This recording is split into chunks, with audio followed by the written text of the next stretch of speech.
and Welcome to the killing. Yaoi Shelf, Welcome. where we were discussing a mutual passion of ours that we will not discuss on air because it will get us hella canceled. Mm. What was that noise? What was that? No, it's just like as if what we talk about on the daily, like on the show, isn't enough to get us canceled as it is, because Not false. Also, I would like to bid a happy return to the indecent water bottle. welcome back. I have a new bottle. I don't know if you can see it. It's like Oh, I super like gay. that. Yeah, I it's like super cute. that. I had to get a new one because the green one, it was leaking, and it was like leaking Red Bull all over the place all the time, and I was like, Uh, you might be wondering, hey, it's a little late in the month for you guys to be doing an episode, and I would say you are correct. We both had birthdays, pretty much one after the other. yeah, it's been a lot this We've month. We've there's a aged since you heard us last. Yeah, we have aged since you've last heard from us. There's a lot going on everywhere, but hello, welcome to the Yaoi Shelf. Grab a Hello, seat welcome. and relax. Uh, so yeah, we both had a birthday. It is our birth month. We're both Woo. cancers, which I think is very, very funny, which probably explains everything about our friendship. Is I that guess is that we're just two crabs trying our best. crabs with knives, Yeah, like we're just literally just yeah, two crabs with knives. Um, and and anxiety. severe, Yeah. severe untreated. But this episode kind of came about as a bit of a throwaway in last month's episode. That it's like, oh, we should really cover the sites that we left behind because we talked about this during FujoCon, we talked about it during the main episode with like tags and tagging, that I think both of us have this issue, me especially, of we talk about the sites that we were on when we were younger, which was decades ago. Please don't say it like that. Ugh. Decades ago. Ugh. I mean, we're at least two. We're at least 20 years removed from some of these things. I am so tired. I don't I'm understand. utterly exhausted. But we talk about these things like it was yesterday. I think, Mm. Carola and I have both admitted to having that bias of like 1999 was 10 years ago. Yeah. Like if you say 30 years ago, that's 1970. Yeah, you're talking about the And 70s, yeah.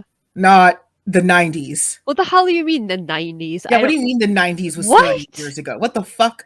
So, Not in my life. Not we talk about these sites that we were on, and we assume that we're talking to an audience that unilaterally knows what we're talking mm. about, only to find out that that's not always true. Yeah, like we had because we I have a con coming up in August. I don't know if you've noticed, since It's been very subtle. yeah, very. Blink And and and it's our 10th anniversary, so we've been talking about how the con got started, and since we've been around, we've had new people joining us. So one of our freshest organizers, she's a little bit younger than the rest of us, and we were like talking about how the original organizers met on this forum site, and she was like, the new organizer was like, what is a forum? It was like, we're like, what? I would have fired them. Oh my god. It's like, you're clearly too young to hold a job if you don't know what a forum is. Like, you It's shouldn't. There was a guy that I was working at, and he was like, yeah, I was born in like 2002 and I have a job. And I'm like, that's child labor law. Like, you shouldn't be able oh, to work. I literally saw someone yesterday who posted like post a song from the Yeah. year you were born, and it was complicated by Avril Lavigne, and I was like, how can you be born when like that's like what? There was an art because okay, so fun fact about me, I do like social media for my day job, and one of the big trends that everyone's talking about right now is like Gen Z is joining the workforce, and like I remember reading that and being like, but they're still children. Yeah. They're not. So this is us being old and whinging, which is why we're going to talk about the sites that we left behind. And I think, it's something that we've both kind of been meditating on, especially like post FujoCon, Mm. where, so much of our BL history, unfortunately, has been wrapped up in ephemera. And once you lose a lot of these places, you lose that story. I don't know why I'm talking about this like it's a fucking cave painting. Like, But like this. because it's we're like light years away from the fandom of today. Like the fandom experience today is completely different. It is And absolutely radically different. And, yeah. being a person who both ingests but also then has to make this a business, I am so aware that the group that we're aiming at is not often the group that we hit. Mm. And yeah, when we keep talking about like Quizzilla and Zanga and Fur Affinity for some reason, uh, I you mean, know, we might yeah. as well be scratching like little drawings on a cave Yeah, wall at we this might as point. well be doing like cave art. Like we might as well be like, oh my god, what was it was the Lion King where you Yeah, smear yeah, yeah. the fruit across someone's forehead, when we're talking about fucking deviant art in 2008. Yeah. But in that, I think I also want to talk about one of the big things is how the sites that do still exist have radically changed. So we're not just going to talk about the sites that we left behind, like don't exist. We're also going to talk about the ones that might still be around but are very different Yeah. because we're old and we're feeling nostalgic. Or at least we'll try, because I feel like I haven't visited any of these sites in 15,000 years. I know. I'm gonna look some of them up just to just to see what Uh, they look like. Oh my god. oh my god. So, we're going to start with uh do you want to start with DeviantArt? Yeah, let's start with DeviantArt. Let's start with DeviantArt. So DeviantArt, when we say a titan of the mid early 2000s, it was DA. That Yeah. was the place to be. If I you were spent so many hours on DA. I spent thousands of hours on DA. Um as a writer, as an artist, as a role player, as everything, DA was the place to be. Mm. And I think that's why it had so much strength, is because I feel like a lot of sites back then only cater to one or the other. It's you could be an artist Mm. or you could be a writer. You could be a writer or you could be an artist. And ne'er the two shall mix, because especially in fan culture, it's gotten a lot better, but there was this like great divide between all of the people that created fan works, and none of us understood that we all need each other. Am I wrong? No, I don't think I don't think you are. Like there was this hilarious divide between like, oh well, I do like fan comics and fan art and you write fan fiction, and for some reason we think the either is lesser when we need each other to do what we're doing. And I think like the only people that understood that were the AMV creators, because they were just stealing content. I think that, I mean, yeah, but I think that in some cases it wasn't always like that, because my No, it experience, wasn't yeah, always. because I've talked about this before, that I feel like, um, because now there's such a, Mm-hmm. maybe it's just because, I'm not really as active in fandom anymore. And I have this idea that writers aren't as appreciated. We've talked about this, and how, because visual art is so easy Mm-hmm. to appreciate, but to enjoy writing you have to actually put in an effort and actually read it. I'm not saying that it doesn't take an effort to create art, no matter what kind of art it is. I'm not saying that it doesn't take, like there are tons of ways to interpret an image, but Mm-hmm. you still only have to look at it to Mm-hmm. interpret it. You don't have to actually spend a lot of time reading it. So I've Mm-hmm. always felt like, back then as well as now, that writing has always been kind of like pushed to the side because it's so much easier to take in visual art. But I also feel like the communities back then were a lot more open to both fanfic and fan art, that it wasn't so, because we didn't have the like culture that we have now. You know, it was Mhm. because now it's all algorithms and how many likes you have. And I've seen people who like barely interact with content today if it isn't big enough. Like if the creator isn't big enough, then people aren't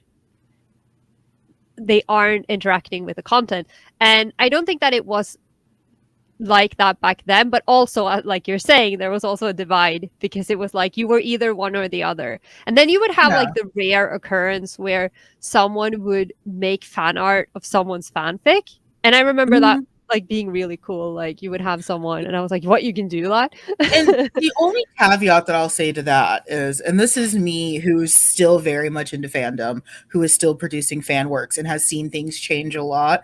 I think also it wasn't so much that writers were depreciated or devalued because it was seen as somehow easier. I will also argue, and this is one of the things I will say about DA, and I am prepared to get some backlash for this because I sound a little gatekeepery. Not everyone is good at what they do. Absolutely. I used Some to of us were bad.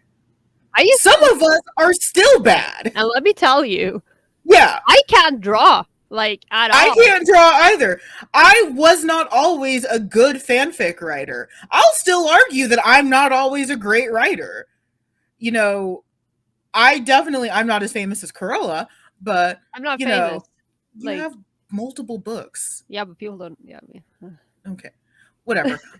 But like I would also say, and this gets into a little bit of that angst when it comes to it, is I love how the internet has opened up the ability for everyone to create. I do miss some of the loving antagonism that existed in the olden days that encouraged people to be better. Because I have seen some frankly very sus art that gets very widely praised because everyone is in a continual circle jerk with each other.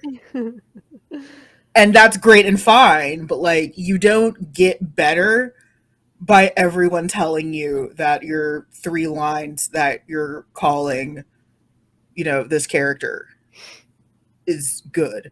And I think DA was at the forefront of having that problem, but also being hypercritical to it. Because DA was one of the foremost places for like your weird Mary Sue fanfic. yep. Where like, here is a. I don't like the way that we murdered the term Mary Sue, but just everyone's OC kid of a major character, everyone's OC sibling of a major character, everyone's marrying everyone. They're all hyper competent. They all look and sound exactly the same. I remember making an OC because everyone else did. I was just like, it seemed like the thing to do. I never used him for anything. Like I drew him like once, and then I was like, he's here, and he didn't have a backstory, he didn't have a point. He was just there in an Akatsuki cloak because it seemed like the right thing to do at the time. And then I didn't know, because back then I didn't know how to write original anything. So even an OC, I was like, I don't know what to do with him now. So he'll just be over there in the corner. Um, But to bring it back to BL, one of the things that DeviantArt was big on was it was one of the bigger places that allowed for boys love content in mm, a way that, when we talk about tagging things so they don't get flamed, DA was one of those places that you had to tag things very appropriately. Otherwise, you would get flamed because of its huge audience. We mm. cannot stress that if the year was 2008, how many people were on DeviantArt? And it's a joke now that no one uses DeviantArt anymore, even though it is still a very, very popular website for some fucking reason. Yeah, and Um, it's clearly because every time I go there now, because I still have my account, I just don't use it for yeah, I anything. still have my account. You can Yeah, still read some of my cringy work and from a every time I thousand go years there, ago. it looks so different, and I can't It find does. anything because the old. I used to be on it. I think I started being on it in like 2005, Mhm. And when you talk about the tagging, this is actually a really good point because one of my one of my Well, thank fondest you. It's yeah, almost like I've been doing this for a while. yeah, but like I haven't I like I can't remember how I got into the site. I can't remember how I found it. I was probably searching from some for some, like ship art or something. Mhm. And I stumble onto the site. And then I am not kidding right now. I spent an entire summer, like I spent weeks of one summer just going Mhm. through DA searches because I Mhm. saw once upon a time this fan art of Anbu Itachi that I was completely obsessed with. And then I Mhm. lost it and I couldn't find it. And I spent weeks going through, like, searching and going back to the page, like, okay, so yesterday I was at search page 52, let's keep going today. And this was all I did for weeks until I found that picture. And the only reason I was able to find it was because I vaguely remembered part of the title and I could tag very specifically what was in it. But of course, this was 2005 and everyone was drawing Naruto characters in Ambu uniforms. So it took a very, very long time. But I found it and I printed it out and I have it still framed in my hallway. But it just, I spent so long doing it and I can't believe I found it. Like everyone was like, just give it up. And I'm like, no, I'll look through the tags and I'll find it one day. And I did. So I opened back up my DeviantArt, and of course I have it set to allow mature work. The amount of just like actual women's vaginas is terrifying. Really? Like this is just a whole woman's pussy on the internet, and I'm Not not here to like, shame anyone, but I didn't think they allowed, uh, I you know, didn't think so either. have But they this changed is their terms just of service? Because I think that because you could have like a mature filter. I remember. Oh, but also I remember following this one girl because she would post like these really colorful photos, and she had a yeah, cat. I would follow people for their cat photos, even though. But she yeah. was a suicide girl. Remember suicide girls? I'm so triggered. Don't and make me. Please don't make me go back. and I would follow her, and I remember she always had to have things behind like a mature filter because she would post like underwear shots and like topless shots. But hmm. I I'm not here to judge anyone's anything, says literally the most judgmental person on earth. But DeviantArt really was the place to get that stuff, and really one of the earlier sites for it in a way that was organized, Hmm. because DeviantArt accepted so many different kinds of art. It Yeah. accepted cosplay, it accepted role play, it accepted writing, it accepted fan art, it accepted my brain wanted to say Photography? photographed and photography, so it was like photography. Oh, Photography. photography. But it Well, aren't accepted you? all of these things, and it had some pretty excellent chat rooms. It doesn't anymore, but their chat Honey, rooms and forums used to be pretty ace. I can't remember any chat rooms. I remember the forums, but I've never been a forum person, so I never got it. But I was and always have been a major chat room whore. And I used to love the chat rooms, but like also one of the cool things about DA for a lot of it was their adoptables and bases. hmm, So like if you weren't a great artist, you could easily get a base, slap on one of 500 anime wigs, and there you go. There's your yeah, OC that is Naruto's twin sister that he never knew he had. Deep eye roll. those were the days. Yeah. I just Yes. remember because DeviantArt would be like you go to the front page Mhm. and it would be so much fan art. Like especially in my heyday, it was all it was Death Note and Naruto and Kingdom Hearts, like all of it, and then Yep. it was inflation art.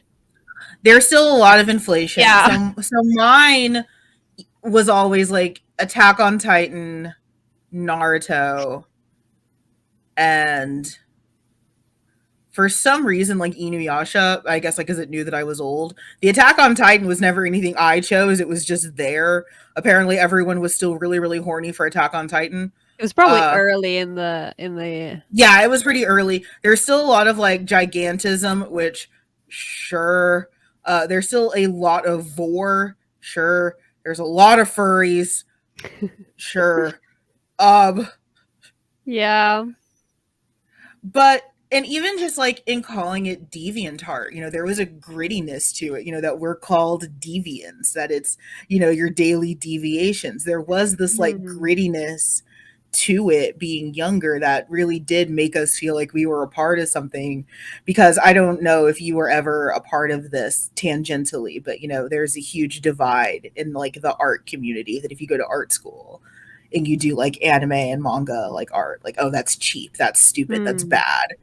And it's like, Oh, I I remember the debates. yeah, and I don't really think that like writers, at least like on the school front, had that conversation as much about fan fiction, because we were not talking about our fan fiction. Like, I wasn't going to my English teacher with my fanfic, but like I know we as a society still have that problem with fanfic writers, where we're somehow devalued when 50 Shades of Grey was just Bella Edward from Twilight fanfic that got weird, but pop off, I guess. Yeah.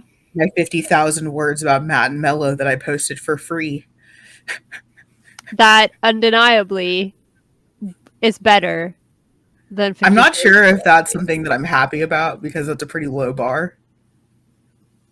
Well, That's true, but that's a pretty low bar, but I appreciate where you were going with that, but that's a pretty low bar. I know. I'm Uh, sorry. it's okay. Not to devalue your work, Thank just you. like I'm just Thank you. pointing out that um yeah. But there was a grittiness to it. There was this like this rebel spirit to it, like, oh, Mm. we're deviants, we're part of But this oh, Harry Potter was of the other course, yeah.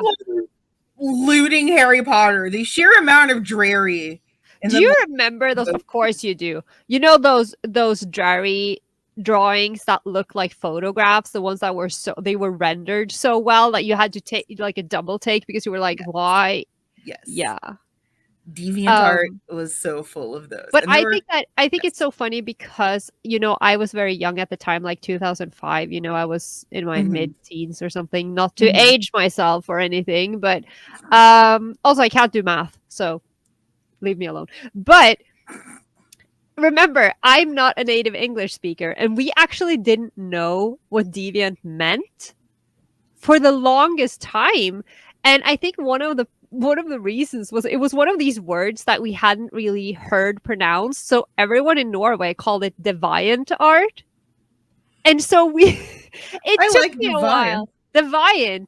So it took me a while to connect it and to realize that it was deviant. And I was like, oh. There is Hitalia fan fiction that is Italy X Reader X Southern Italy in the year of our Lord 2022 on DeviantArt. Oh my I feel like god. I've gone back in time. Time What capsule. Wow. Yeah, the fuck?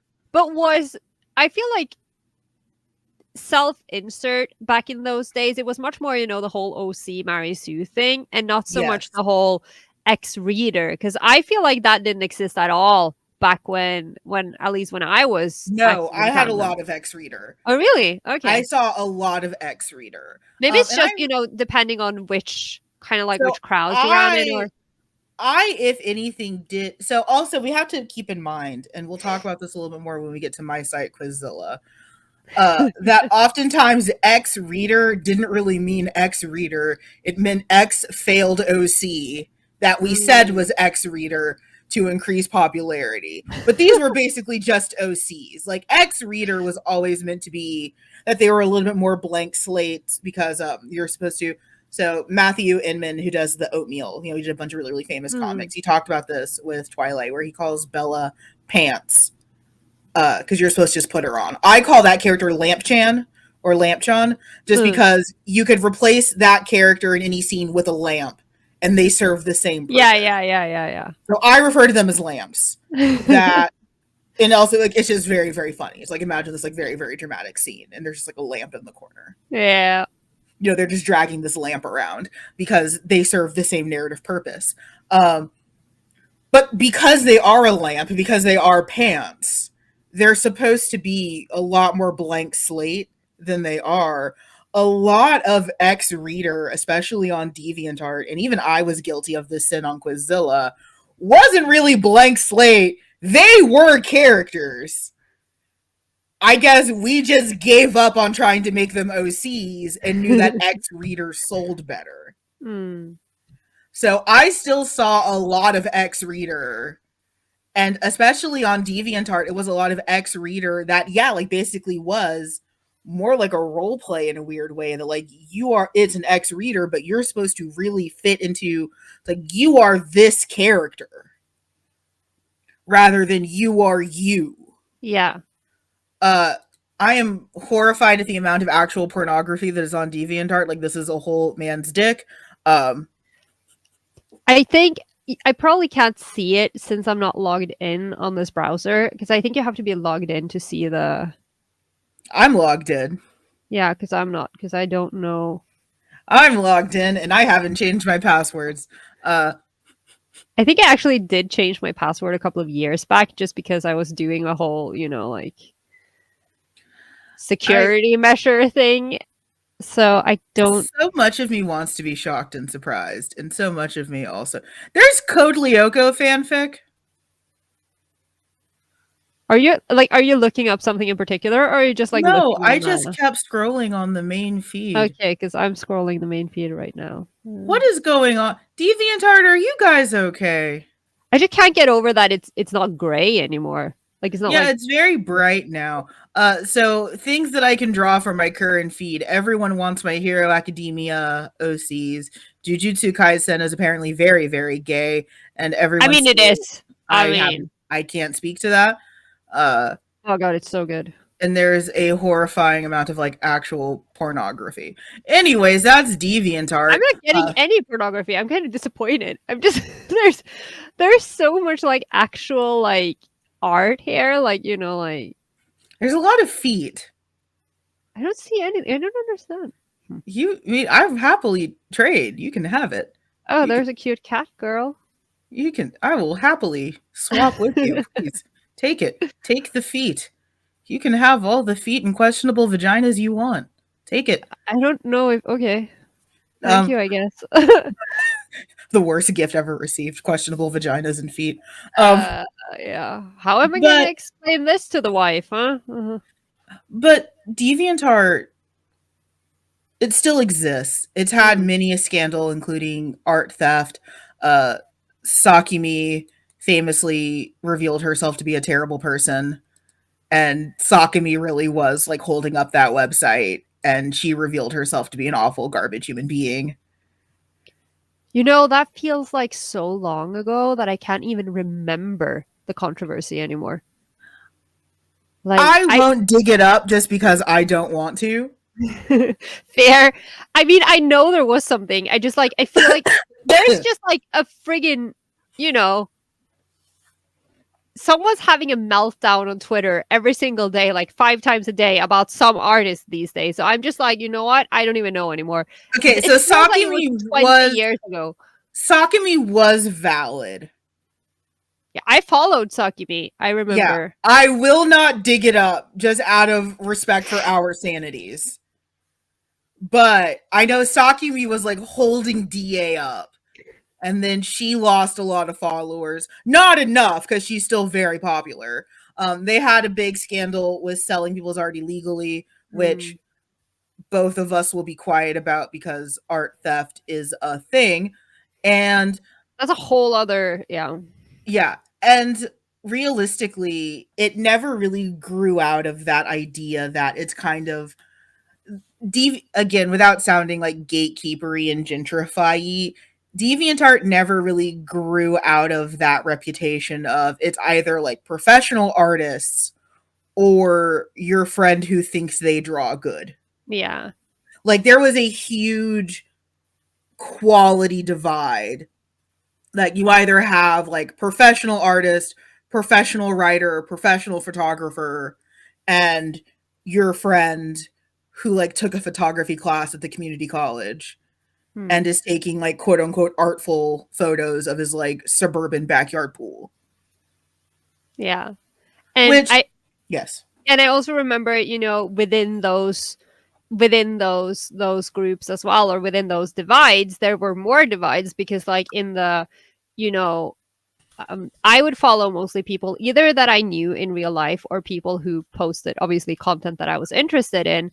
And Mm-hmm. I just remember the whole, because, you know, again, the struggle between original concepts and Mm-hmm. fan art, and how people would not get acknowledgement for really good art that they posted if it was Mm-hmm. like an original piece because it Mm-hmm. was fan art, and people would be like, oh, but I'm following you for, you know, Kingdom Hearts or whatever. Why are you posting this? Like, you know, and they I would be just so I discouraged. just saw that there was a creator that I follow that like got really really famous for doing one pairing, and then she had this like whole melodramatic spiel about like, oh, this no longer brings me joy, I'm not going to be posting this anymore, and like, and I don't say that to diminish what she went through, because I can only imagine how difficult it must be to get really really famous for one pairing and to not do it anymore, which is why I've always been thankful to not be famous. Like, if for whatever reason I got famous for doing just Matt and Mello, Yeah, but I know. Yeah. like, yeah, I'd probably feel hella stifled because they're not the only pairing that I'd like to write, which is why I'm so glad that I'm not hella famous. I'm happy to live like a crab, just feeding on Yeah. the occasional detritus of positive feedback. Yeah. But yeah, I can only imagine that because my gut instinct, you know, because I'm old and a boomer, was like, suck it up. People gave you money to draw fictional characters kissing. Shut up. But like, I get it. Fans are different. We are different. We demand so much more from content creators, especially the BL kind, than we ever used to. I Yeah. want to close DeviantArt on one thing because we have other sites to talk about and it's already been 30 minutes. So many sites. Yeah. Is that DeviantArt started the idea that your content creators are gods and we do not owe you anything. If we bless you with something, you should appreciate us. And if we do not bless you with something, you have angered this capricious and random Babylonian spirit, and thus we do not give you fat material. DeviantArt really was the one where we went from being men to gods, where as content creators, that power was ours. And if we didn't create, awesome, no one was yelling at us. They missed us. They were sad. It was, oh, come back. Where have you gone? What did we do? You know, that's where creators were king. And there's a part of me that misses that. A part of me. Mm. There's a part of me that is also equally horrified by that because, as you will see later, we did get like a Marxist uprising where people realize we also have the means of production and we also just make our own OC smut fic. And we should stop relying on Chex Notes 5 people to produce Yeah, works but yeah, it's true. It's true. because yeah, like DeviantArt also I think was bad about having like, oh, there's like per fandom there's like 5 creators holding it up. Yeah, and they're like always on the front page. They're always And on the front page. They've been doing this for 1,000 years. yeah, God forbid any of them fucking die. and That's it. and everyone else who's not those 5 who create within that fandom will always be Never compared. getting attention. Yeah, and they never get the attention. And I also Never. really remember, just, you know, to go up on a quick little tangent before we Please. close it, where, you know, you'd have like artists that, because the whole rendering thing was so new back then. I used to follow this one artist, and I can't for the life of me remember what they were called now. They were Chinese, and they had like these amazing Bishonen characters who were like, you know, rendered really beautifully, and they were super super famous on DA for this art. And I just remember that because that style was so iconic, but they were the only person who was really famous for it at the time. Everyone else who did that would get blamed for ripping off this person, as if rendering wasn't a Mhm. thing, you know, because it was just like, no, that's just their drawing style and you're stealing it. And it's like, no, you know, people create Mhm. with the same tools, you know, but it was a They whole do. thing. Like it was a whole So thing. so takeaways from DeviantArt. OC hell. Just utter OC hell. Gay, straight, vor, inflation, OC hell. Mm, true. Uh Pillars of the community, some of them ended up disappointing us massively. And content creators are gods. And if anything ever happens to them, that is your only source of this niche thing. DeviantArt is still around. I don't use it anymore. Same. I still get hits on my DA, which is weird. Um, like I'm looking at my DA right now. I still get hits on my DA. I don't know what you people are doing. Do you I want get to do you I want get to read so poetry I wrote when I was sad about an ex-boyfriend? Go hunt yes. down my DA. I get so much anxiety when I actually log in because DA was for me the start of my career of ghosting people and ignoring messages because once I started piling up comments and you know direct messages or whatever and I just ran out of energy, Mhm. it just every time I log in it's like you've got 2,000 messages and I'm like, "Oh god." Yeah, if you ever want to go dig up some of my poetry about being sad about a shitty man, go find my DA, I guess. Do you want to go read several lines of bad poetry about me being sad about a crappy man? DeviantArt, it's for you. Woo. Okay. Do you want to go over adultfanfic.net or do you want to wax philosophic about LiveJournal? I think we can do adult fan fiction because it will be shorter because LiveJournal is a whole gospel. I've noticed. Yeah, because we've just covered like half an hour of DeviantArt, so let's just Yeah, dip you deeper guys, you know into. what? Go ahead, grab a snack really quick. It only gets worse from here. Oh my god! Yeah, no. Did you use AFF at all or? I read a little bit on Mm, AFF when I was decidedly not an adult. yeah, same. I've when I told was that story multiple yeah, times. when I was like 14 years old, I read a little bit on AFF. It was not my primary site It because was. I think it was overwhelming for me. If I Mm, recall, it was a little overwhelming for me. I really loved it. I never ever was able to get into fanfiction.net. I think it was because I discovered AFF first and I was so Mhm. used to using it. So I never really understood fanfiction.net. I also think it is because I don't know if I mentioned this, but my eyes are really sensitive to like white letters and white backgrounds. And so on FF, there would be like a white background and all the text was black, and I would go blind every time I went on there. But then AFF was like dark, and which is Mhm. ironic because now I hate dark mode, but it was dark, but like the writing wasn't necessarily in white either. I can't remember.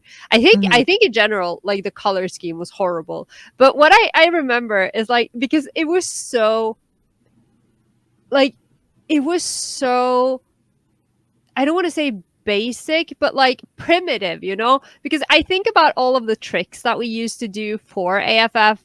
Like, you know, I used to do this a lot where if you posted and you feel like you didn't, because when you updated a fic or you posted a fic, it would end up on the Mhm. on the front page, like all the way up top Mhm.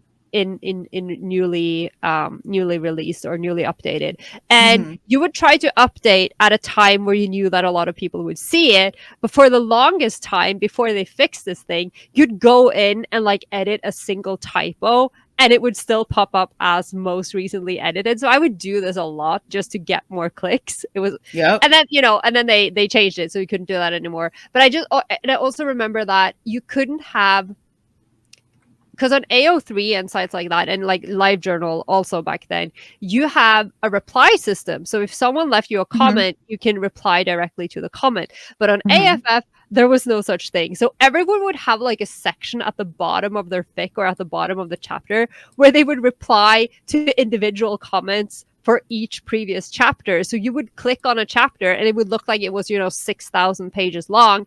Turns out it's like the chapter is like this, and then it's like the person has a lot of readers and they're just like replying to all of the comments and so you're scrolling forever. Like that was absolutely. I do remember, I think for me, the reason why I didn't really use like AFF a lot also was because for whatever reason I wasn't really comfortable reading other people's smutty fanfic. I was fine writing smutty fanfic, but I wasn't really comfortable reading everyone else's smutty fanfic. 14 years old, I'm already a fucking snob. It's fair. You do you. 14 years old, already a fucking snob. Would not know what a dick looked like in a lineup of dicks. Already a goddamn snob. Oh my god. But also, like, there was just something about, like, the UI, UX of it, which was not a word that we had back in the day. That was just, like, very off-putting to me. Like, it was very unyieldy to my poor, dumb American brain that I couldn't really work with. I don't know. I really loved it. That was zero judgment. I definitely. Oh yeah, no. But it's like, because we just had different experiences with it. And I think that it also has a lot to do with where you came from and what kind of sites you were familiar with already. And for me, just because AFF was one of the first pure fanfic sites that I hung out on, that was my main, and that was where and of course, I mean, obviously there was a reason I was there, because by the time I realized that fanfiction.net was a thing, I was like, yeah, but you're not allowed to post the smut on there, so you still have to go on AFF for the spicy chapters. So I just stayed there, and because I was there to read other people's porn, like I also posted my own, but I mean, I used to be so proud of my smut, but now I'm like, I really don't want to know what it looked like when I was 17. I would be terrified to find out if any of my old smut survived. Like, I would be utterly mortified. I think, yes. I think that AFF actually ended up being purged at some point, because I think it's up again now.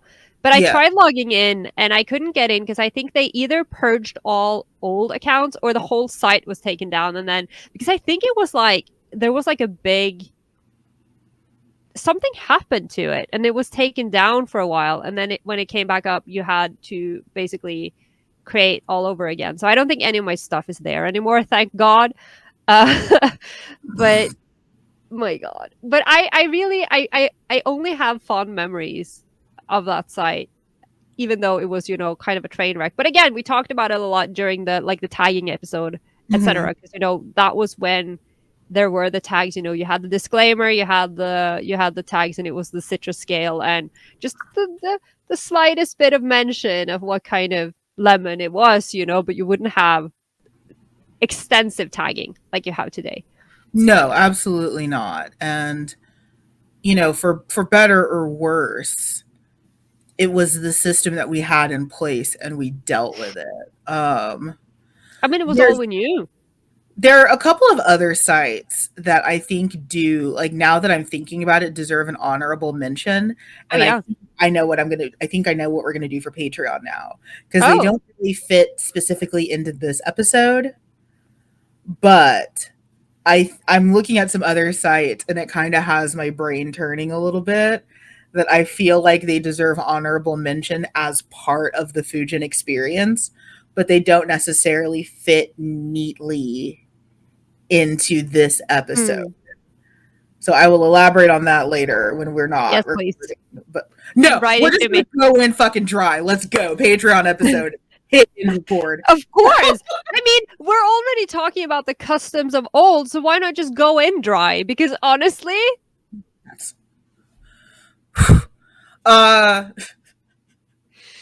speaking of going in dry, who allowed us to write porn?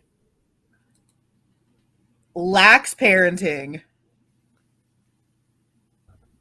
And they didn't know what we were doing on the internet. Lax parenting. That's the only, because you can't blame the website, which I think leads us very neatly into Quizzilla. Okay, bring it. You can't blame the website. So Quizzilla, my pride and joy. Yeah, you have a lot to say. my rotten soldier, my sweet cheese. Uh, Quizzilla.com started as a venture that was purchased by Teen Nick when they had their own channel, Teen Nick, which only showed like Degrassi. Nickelodeon? Really? Yes. Oh my god, I didn't know that. Oh, you're not okay. Sit down. Sit down. I Everyone, know nothing. everyone, grab a chair. I am going to regale you. It's going to be like when people would tell stories of old. I am your Fujin Homer. Sit down as I tell you a story. I'm in my witch dress. I'm in my flowy witch garb. Let me let me spin you a yarn about a little website called Quizzilla, which was created by Teen Nick and Nickelodeon and Viacom to have like chill, oh my god, which Degrassi character is your BFF? That we turned into a porn magnet. And not even about Degrassi. We made it animeporn.com. Wow. Okay.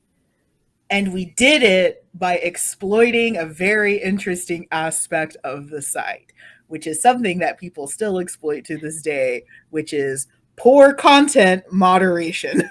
Ah. So Quizzilla, you could post nearly anything as long as it was formatted as a quiz. So you can think about it almost like you're posting for Tumblr, but you have to set it up like a quiz.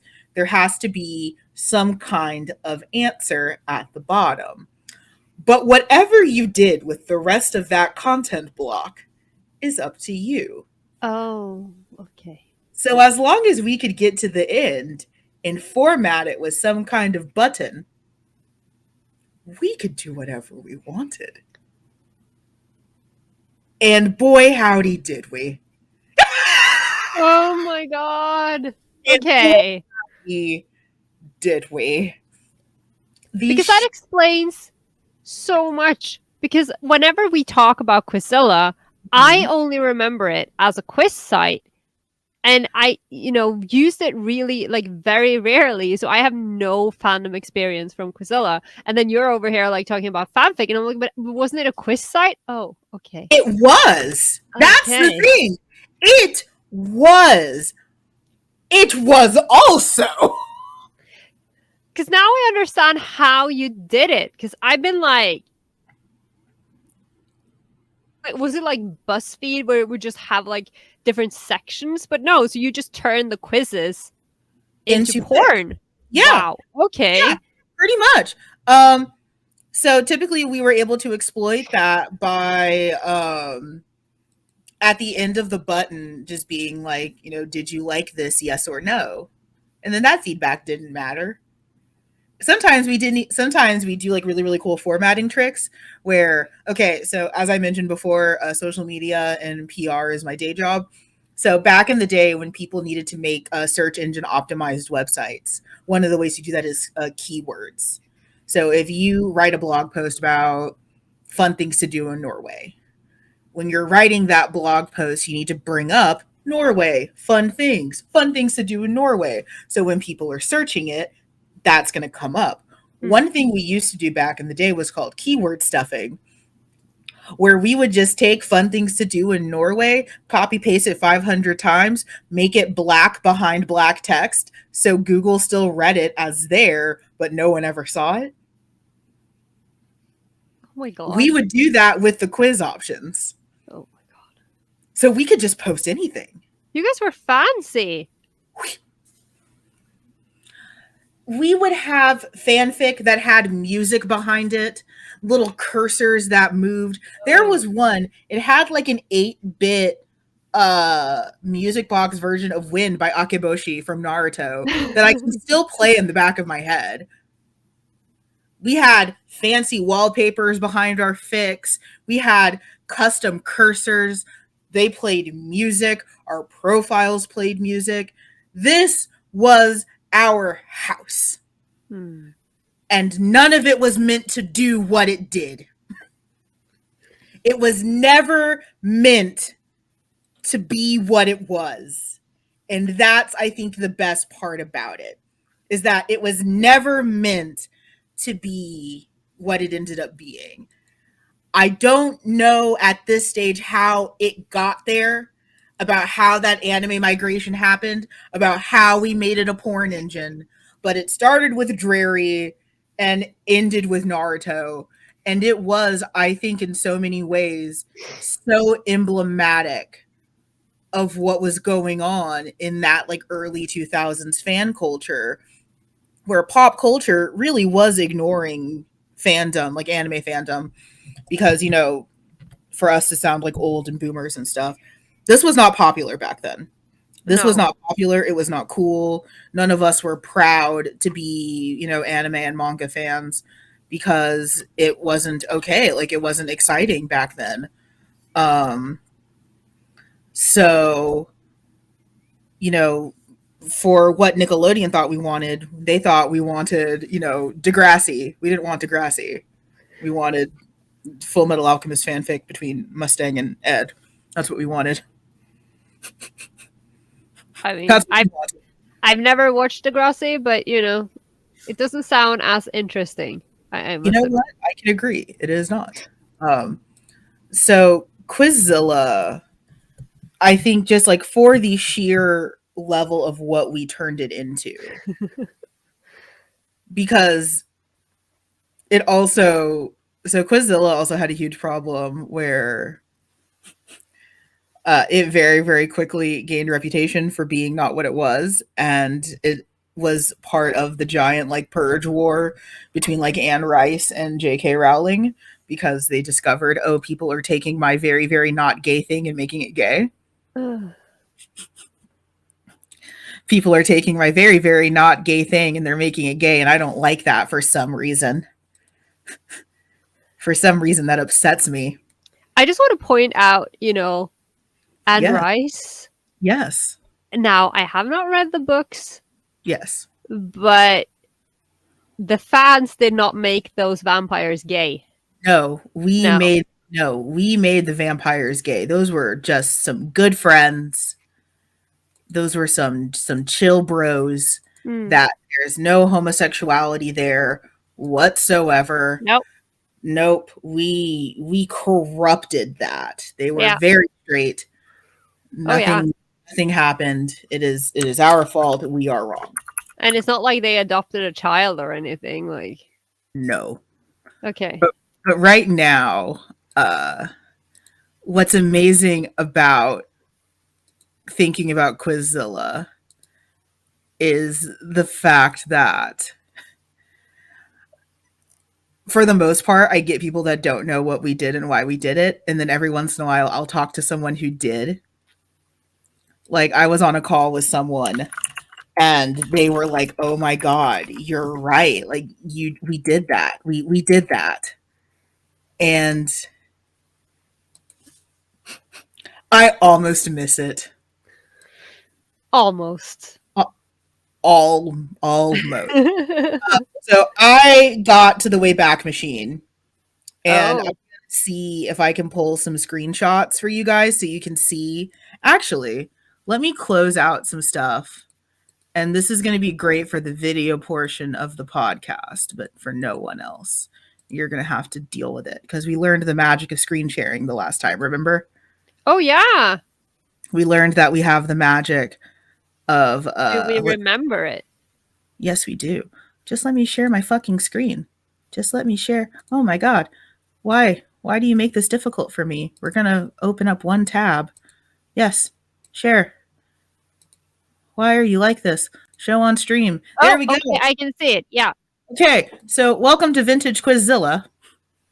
Yeah, because this is how I remember it looked like. But and you can see immediately like Draco Malfoy XU Part 32. Oh my God.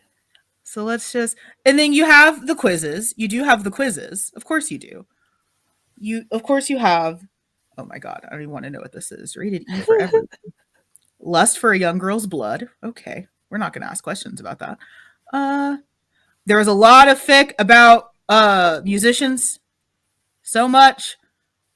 Sure. Are you going to let me see it? Are you going to let me see it? Please? Come on. Yes! So this is how we did it. So we could exploit, and as long as we could make it into a quiz, we could do whatever we wanted. Oh my god. As long as we could make it a quiz, we could do anything. That's how we did it. That's how we did it. As long as you could turn it into something that looked quiz shaped. And then I don't know, I'm not reading this. Read the results. Submit. Show me the results. Okay, of course there's an error. Yeah, of course. It no longer exists. But yeah, like that's how we did it. As long as you could turn it into something quiz shaped. Oh, quiz ID must be passed from answer. Something is wrong. Okay, whatever. But yeah, like as long as you could make it in quiz shape, we could do anything. So if you can imagine 13, 14-year-old Amanda doing this for hours. I can. I can. Good, because that's what was happening. So I'll pull up some screenshots for you guys that are listener only, but that was a special treat for the video segment of the show. Because we have the magical technology of screen share. But we do. That's how we did it. Because I remember you mentioning, it's like, I don't understand how you guys did it. And it was so hard for me to explain. That's just share. This is how yeah. And, eventually Nickelodeon was like, hey, you guys should probably stop making pornography on our website that we meant to be like about our shows. Excuse me. And it got shut down. I think it still exists like in a form of itself. And it's like fully teen Nick. And it's just like, hey, we're doing this dumb thing. And it's like, okay, whatever. No one cares. But yeah, so that's Quizzilla. Huh. The sheer amount of porn that I wrote for that website. I don't want to talk about it. I wonder if I still remember my my login info.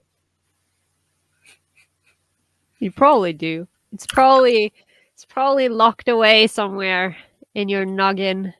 It probably is, to be perfectly honest. And I mean, if you're anything like me, you probably had the same username and password everywhere. So like if the site still exists.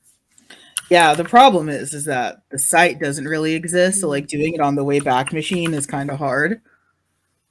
Because it's not real. Yeah.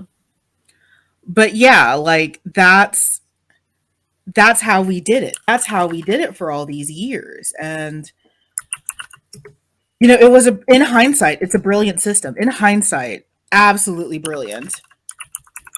And the amount of effort we put into this stuff really is shocking. Like when we talk about this, and I remember saying this a lot, there was no casual way to be a fan back in the day. This is what we mean. Yeah. There was no casual fandom back in the day. There was no chill way to be a fan. It was us exploiting. It was us creating. It was us doing these things, figuring these things out. Going so hard. Going so fucking far. It's so admirable, isn't it? In the worst way, it is. Because and I always think about, every once in a while, I'll think about stuff like this, that it's like, if only we had used our time for better things. Like, if only we had done, like, better things with our energy. Like? I mean, yeah, like what? I don't know. But, like, sometimes I look at, like, fan ingenuity, and I'm just like, man, we probably could really do stuff. Yeah. But we want to write porn, so... Yeah, but we want to write pornography about fictional characters. So leave me alone. I mean, porn is important too, like... it definitely, like, I am not here to tell anyone that that expression isn't valid. I'm I not I don't think anyone expected you would be, to be honest. like I mean, it's I could another one of your not long cons in that case. yeah, I could not be that person if I wanted to. Yeah, no, no. If I wanted to be that person, I fucking couldn't. Where it's like, just kidding, kids. I think fanfic is super invalid and I hate you. I don't think anyone would believe you at this point, honestly. And they shouldn't. No, yeah. And they should not. I am a liar. Congrats. A Congrats, I'm a bad liar. one at that, like, But that's Quizilla. That's how yeah, we did it. That's wow. how we exploited it. And I think it's worth discussing because it was a juggernaut. It was a huge juggernaut. And to tie it back into BL, it was one of the early places that I remember seeing a lot of BL content. Mostly like a lot of shipping between like musicians, like a lot of like making the members of My Chemical Romance fuck, which yes, I know some of them are siblings. They are? Oh, I didn't know that. Yeah. I don't know anything. There was a lot of Drary, obviously Draco Malfoy and Harry Potter. There was a lot of Drary. It's so funny because like I had one of those like weird come to Jesuses when I was thinking about this list, and it's like I don't remember that much BL on Quizilla, and I'm just like Stairs and Drary. Yeah. It was weird. I think, but it's funny because there are some people who grew up in the same time period who had, who had the same fandoms and hung out on the same sites, and yet, Mhm. I have because I'm on the opposite side of the spectrum. I'm over here like I can't remember having seen barely any straight ships for Mhm. any of the things I've ever been into. But I mean, I'm sure it existed, but it wasn't on my radar. It wasn't, anywhere within the vicinity of what I was reading. So, as far as I'm concerned, everything on the internet has always been gay. And Mhm. I just don't. So, maybe it's the same thing, but Yeah, it's very very weird because like I guess there was almost like this weird like disconnect between the two mm, of like, oh well, it's fine, I guess. But yeah, like when I think about it, there was a lot of BL on Quizilla. I just don't think that we ever thought about it that way. mm, I think in a lot of ways, we probably didn't really think about it as anything that wasn't just fanfic. There wasn't a lot of separation back in the day. yeah, that's true.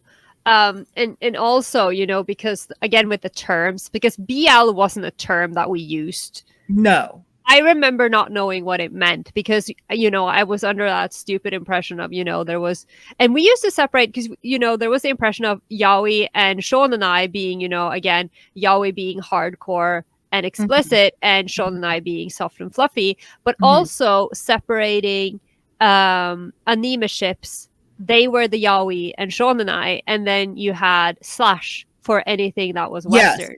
And Yes. so, yeah, I Absolutely. never read any Slash because I wasn't interested in your Western characters. And that's fair. But like, yeah, it was weird because I was thinking about it last night because I do think about these episodes before. It's not just all Good. I'm glad one of us yeah, does because I'm it just isn't like YOLO. I do think about this stuff and I'm like, I don't really remember a lot of BL on Quizilla. And it's like the fan fiction that literally scarred you from fan fiction was gay incest and it was on Quizilla. Like what the Yeah. fuck? Like it was literally like the fanfic that ruined fanfic for you. Like, yeah, it was there. It was there and there what all those things were there. All those things were there. Yeah. And And yes. another site that I just want to mention in passing because it doesn't really fit in with like the theme because we're talking about fandom experiences, and at least when I think fandom, I think of fan made content based on, you know, uh existing series that aren't inherently gay, like Mhm.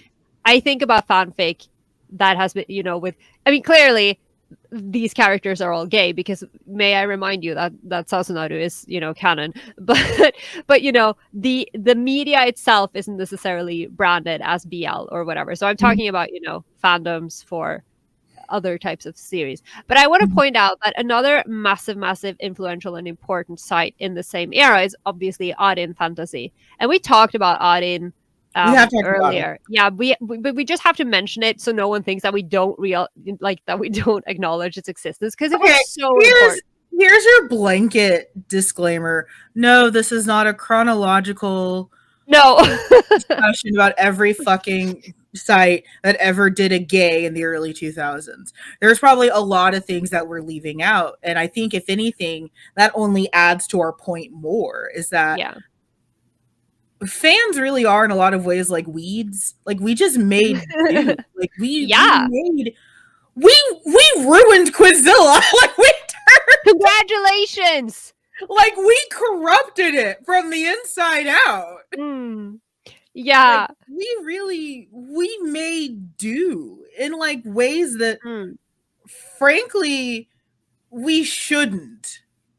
No. But because again, there was no casual fan experience. Exactly. You were just like, I'm just going to go on my crunchyroll.com and watch all of the legally available episodes of Spy Family, and then I'm going to not think about it ever again. I'm going to go to Good Smile and legally order this merchandise, and I'm going to go on fucking Jay's store and buy this legally made cosplay, and I'm going to go on Arta Wigs and get this nice, beautiful wig for an affordable price. Can I just point out real quick that Arta Wigs, yes, not a sponsor, if you are living outside of the US, do you know how the rest of us acquire Arta Wigs?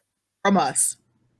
We have, like, in Norway, there's this system, like, there's this huge cosplay group on Facebook, like the biggest Norwegian cosplay group, and someone will post in it and they'll be like, hey, I'm gonna order from Arta Wigs. Who wants to get in? And then they do a group order so everyone can split the shipping, because no one can afford shipping from Arta Wigs because it's horrible. And so it's like everyone just kind of like bands together, and there'll be like an order of like 20, 30 cosplayers ordering wigs together. It's insane.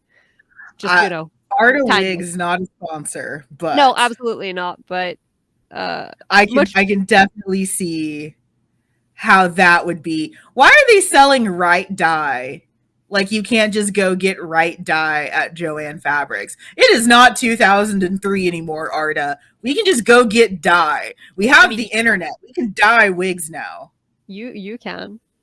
Okay. Like, please understand the struggle that is not being in the US and being like, speaking of, fandom sites of old, the only thing we had was the Coscraft forum, and every time you Googled something, it would be Coscraft forum telling you can get it at Walmart, and we'd be like, what the fuck is a Walmart? Like, we knew that it existed, we knew that it had everything, but it didn't really help us because, we're over here like, no. Yeah. This Yorio wig is very platinum blonde. It's very platinum. I don't see. That's what we should do for Halloween. We should have like one Yurio and one toy. We should just make it an Uchi day.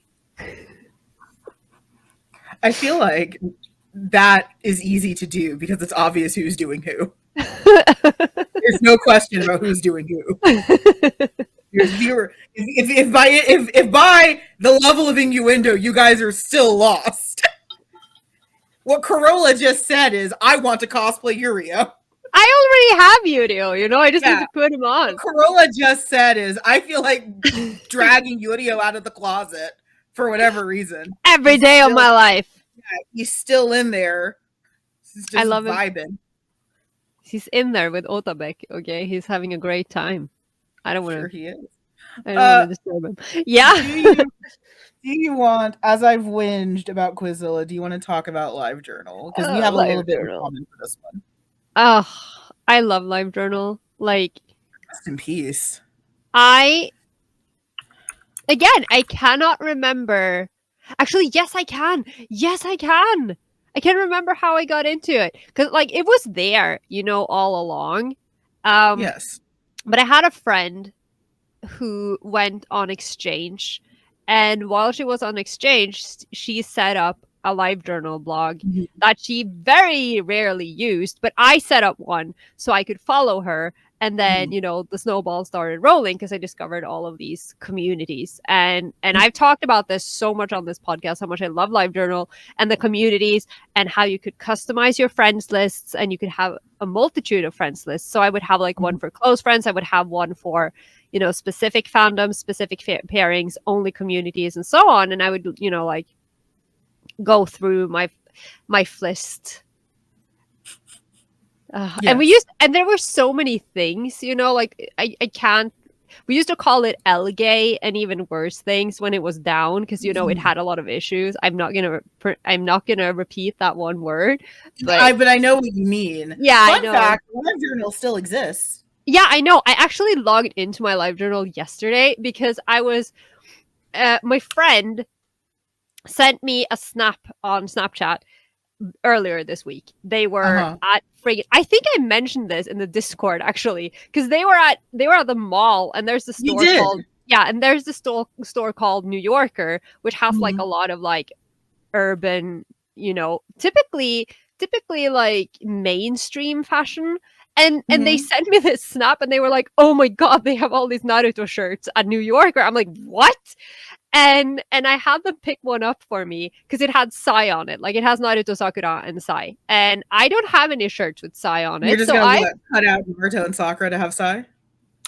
I mean, I'm pretending like Sakura isn't actually on it, Yeah, you're just like gonna like what? You're just gonna like take like a piece of tape and just. yeah, I'll just put a button with Sasuke's face over.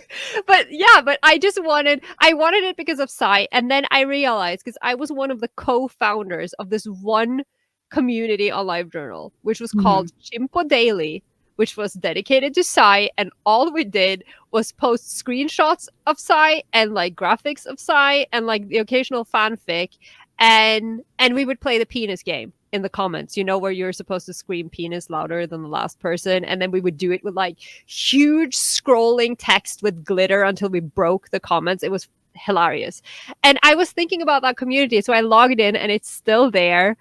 And it was like one of my best fandom experiences because there was literally never any drama in this community. We were so few. Like it was a really small community with people who It just love was. Psy, and it was just Psy and penis jokes all day, no drama. And I and I missed that community so much. It was one of my I favorites. think It was I think so that's a much fun. great point to mention is how very little drama there was in these communities, mostly just because again, like there was an it, it reminded me a lot of family. And if you have like a less than ideal family, you'll get where I'm going. Mm, Uh is you rely on them still. So you mm, can't like be mad at them because you need them. yeah, Like if we had drama on Quizzilla, that wasn't getting us anywhere because we still needed everyone else to keep this ship going. Like in a weird way, again, it gets me pumped up to talk about it when I say it's like naval combat. And also, in a lot of ways, it is like a functioning ship. There's not a lot of room for mutiny because we all need to be working together yeah. to move ahead. There Mm, were not many options for us to just say, deuces, fuck it, peace out, and go be on your own boat by yeah, yourself. yeah. And I think that that's such a great point because, again, I will tell the story until I die. I survived the Great Live Journal strikeout of Mhm. 2007. And You the did. Great Live Journal strikeout of 2007, that summer was really harsh on a lot of like fandom sites because Christian It was. fundamentalists were attacking Yep. everything. And so on LiveJournal, they were pressuring LiveJournal to close down a whole bunch of communities because Mhm. they had problematic content, as we would say today. And a lot of this was, Mhm. like, and it was, it very much was a protect the children kind of thing. But the problem was that it was hitting all kinds of communities. And what I think is so amazing with how that happened is, a lot of the communities that were hit because, sometimes there would be people who would post like Uchiha Cest or whatever, like Hitachin Cest or whatever fanfics. And so entire fandoms would be affected because all of these communities would be taken down. But everyone bonded together because it didn't matter if you didn't ship that specific ship or if you weren't into that kind of content, because this affected all of us because we were losing our spaces, we were losing our communities. So everyone got together to try to figure out how can we tell LiveJournal to bring them back. And a lot of these communities in fact were brought back when LiveJournal was made aware that, hey, you've been taking down communities that haven't had any of these things, and also these are fictional characters. And they were like, okay, yeah, let us reinstate the communities, and they brought them back.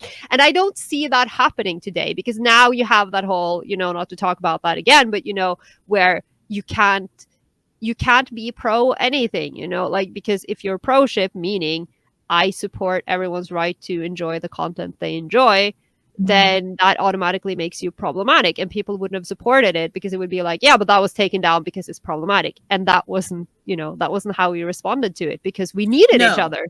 We needed each other. And, and I don't want to make it sound like it was all kumbaya and great back in the day. We had LJ Wank. We used to call it LJ Wank. Like, I'm not going to say that was great or ideal back in the day.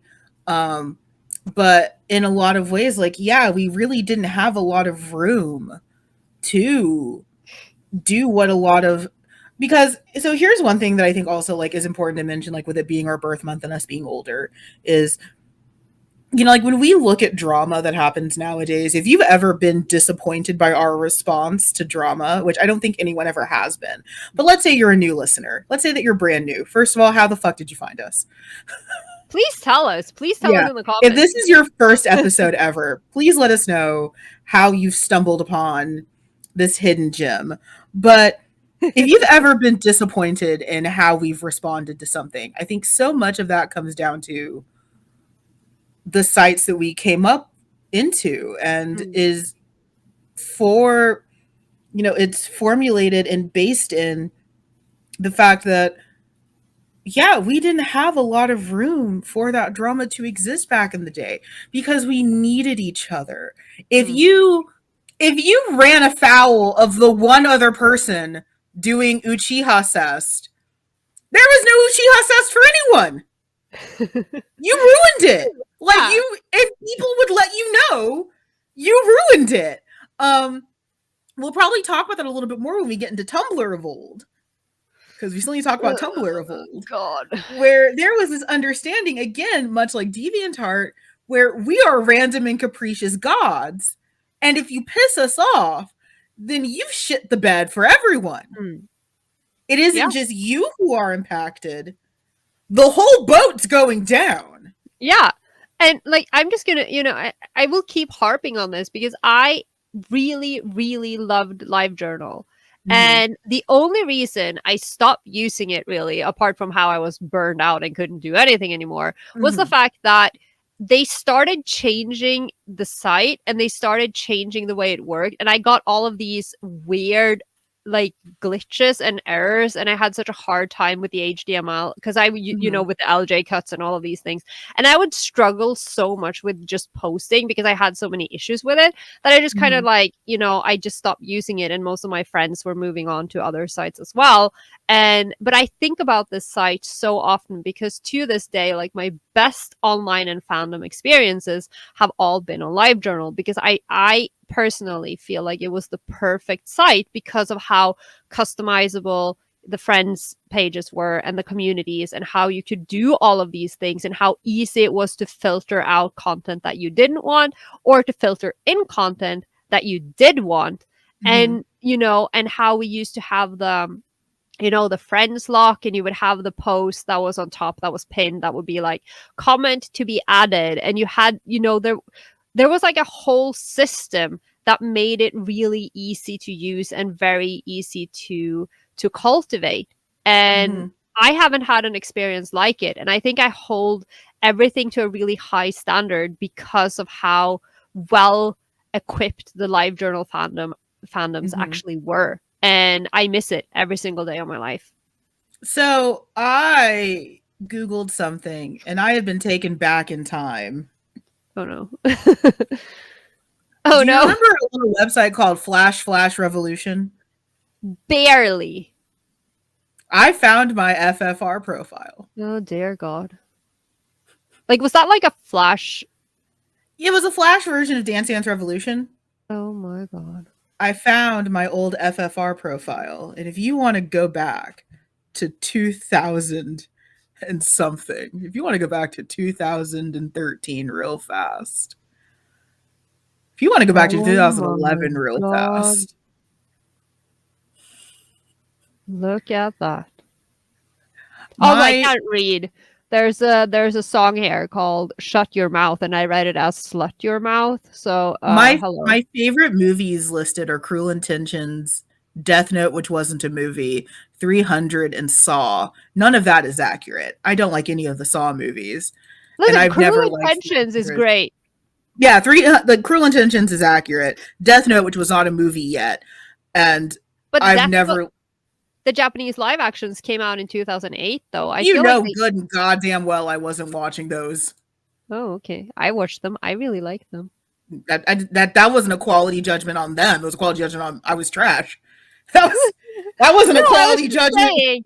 I'm pretty sure that that the Japanese Death Note movies came out before 300, but I might be.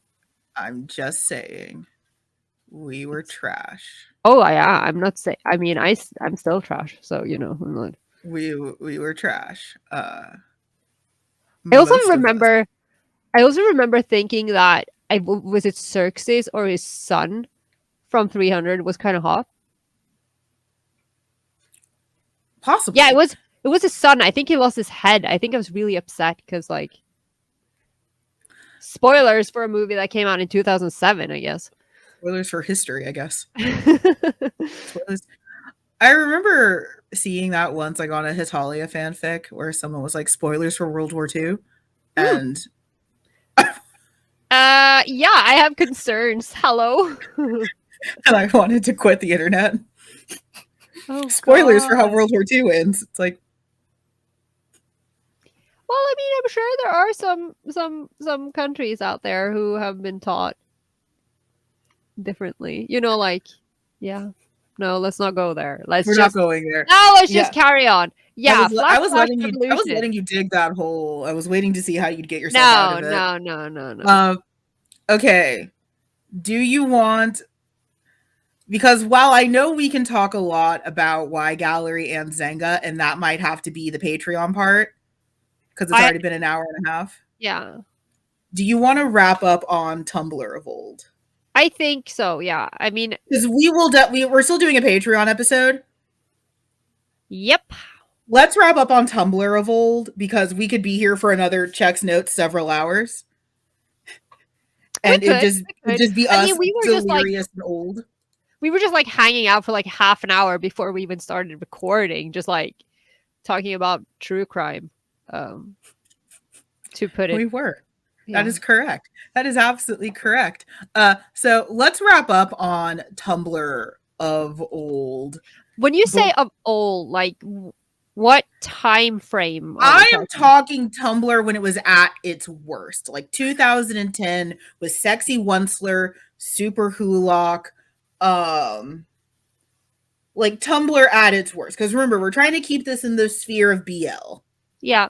Yeah. I'm just checking So, because I because we're, know yes, that Tumblr was around for quite a few years before I started using it it, but was. I definitely think like 2010 to 2013 were like the years that I think I Yeah, was. I definitely want to stay in that sphere a little bit. Mm. And then I also want to get a little bit modern because then Tumblr ruined some very, very popular BLs like Yuri on Ice. Um, Oh, I was long gone from Tumblr by the time Yuri on Ice came out. I was there because I was still paneling, and especially like in American con culture, you have to know a little bit of everything to survive.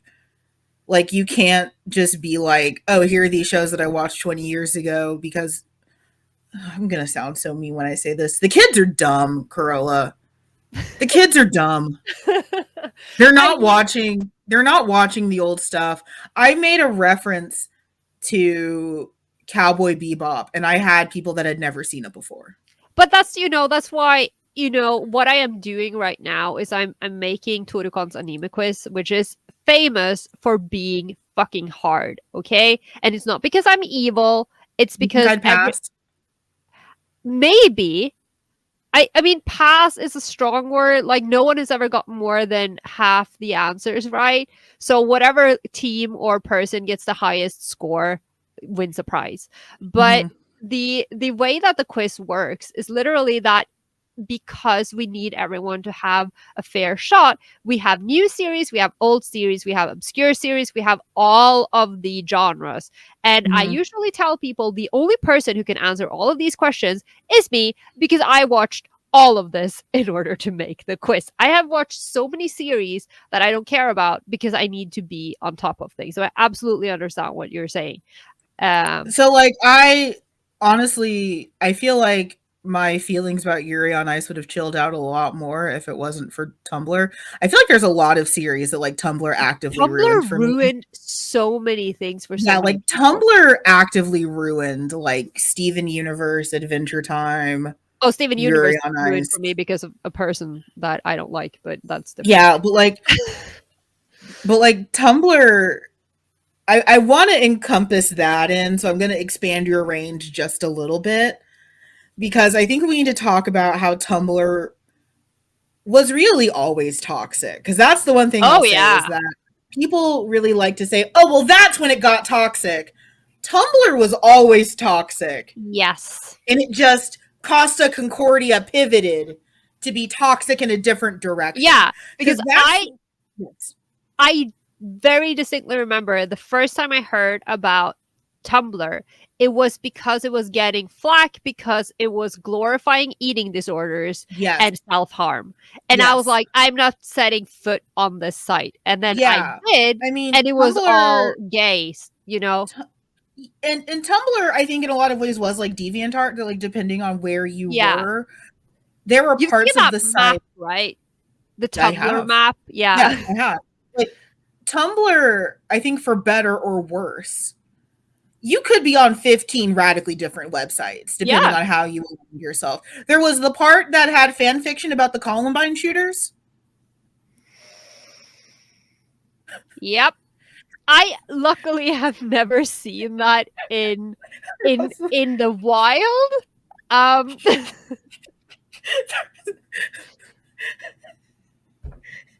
If I go back to being old when the kids are like, you guys are so problematic now. And I'm just like, do you remember Onceler fandom? no. You don't remember Sexy Onceler? No, but I mean, no. But Oh, I probably, Carola. I was probably in a different corner, Oh, like Carola. over it. I have so many things that I have to show you. Are you sure? Do I want it? And I will take pleasure in every moment of it. Oh god. Amanda becomes Okay. Amanda becomes Jigsaw briefly. It's like, and I will take immense pleasure in ruining every assumption you've ever had about everyone.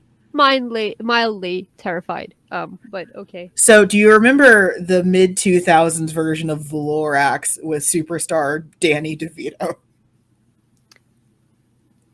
I don't know. You have to.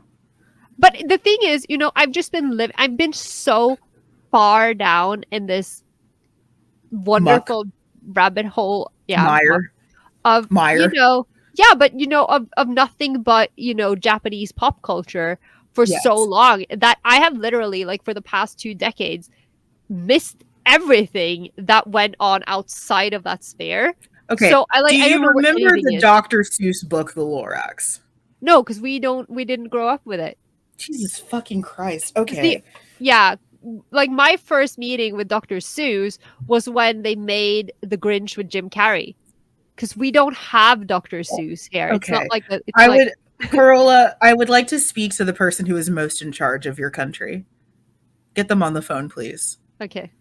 Yeah, I don't know who that is. I'm assuming I is it the prime minister? It might be, but I feel like the current prime minister is kind of like I don't like no one really considers him for The most anything. okay. Go find. I'd like to speak to the manager. Yeah. I mean, maybe you want to talk to the king. He's pretty cool. Like Is he maybe doing anything? Is he just like vibing? yeah, he's vibing. He's really cool. Can he do? I would like to speak to whoever has the most power in Norway, please. Go ring them. I'm assuming there's a Okay. Norway phone. I'm gonna try to figure out so you can contact them Yeah, directly. I'm assuming there's a Norway phone. You just I mean, it could be. I don't know. but I've never had to anyways, talk to the manager of Norway before. yeah, we're gonna go full Hitalia, the manager of Norway. But so the year is 2010. Everyone wants to fuck the Onceler from the Lorax movie. Super Wholock, which is supernatural, Doctor Who, and Sherlock, reigns supreme, and they're all gay, and no one can tell you otherwise. I cannot even tell you, like, when I got Tumblr Savior, what I did, I blocked a lot of triggering words, and then I blocked K-pop, and I blocked Super Wholock, because my feed was so crowded with these things that I didn't care about that I couldn't take it anymore. I blocked it. And I was someone who liked Supernatural, who liked Doctor Who, and liked. Well, no, I didn't like Sherlock ever. I was going to say I never liked Sherlock. That's not true. Yeah, from what But I've heard, you weren't a big fan. I'm still not. Uh, but I couldn't do Super Wholock because it just didn't make sense to me. It was like, you guys are insane. Um, but there was a great deal of toxicity in early Tumblr because it was a lot of those folks who were, this is how I feel. Why? Because how I feel. And I don't want to say that all of Tumblr was bad. There were some parts of it that were older fans like you and I who were trying to make it work, after some of our sites had started going down or losing popularity. And I remember mentioning this in the tagging episode. I feel like Tumblr didn't make that transition easy, like in the way that like Wattpad and AO3 did. That if you were an older fan and you were used to other websites, Tumblr did not try to make that transition easy for us. Hard. It was very hard. And in a lot of ways, like I still don't really understand Tumblr. Like it's still like a weirdly confusing website, and like I'm not fond of its algorithm or anything. It doesn't make sense to me. I can't even. I never read fanfic on Tumblr. I never read anything on Tumblr because like you said, it didn't make sense to me. I didn't understand how, like the tags didn't make sense to me. The way that it was written didn't make sense to me. Mm-hmm. So, but when I think back, like what I did the most was, I was following people and reblogging things. And Mm-hmm. when you think about the sheer amount of time, like we're talking years that I spent on that site reblogging pictures. Mm-hmm. I probably could have done something with my life, I could have written 3 more novels, but I was on Tumblr reblogging the same 15 pictures of Noise and Aoba because, because that's what we did. Yeah, and downloading JGV in 14 parts, and it took 4 days to get a full video. Yeah, that was my Tumblr experience, and it was... Yeah. One of the Tumblrs that I used to follow, it was cats, but with Shakespearean insults. Oh, yeah! Because that's who I am. But I also there's one thing that always comes to me when we talk about Tumblr, and because I think I've just been traumatized. Do you remember?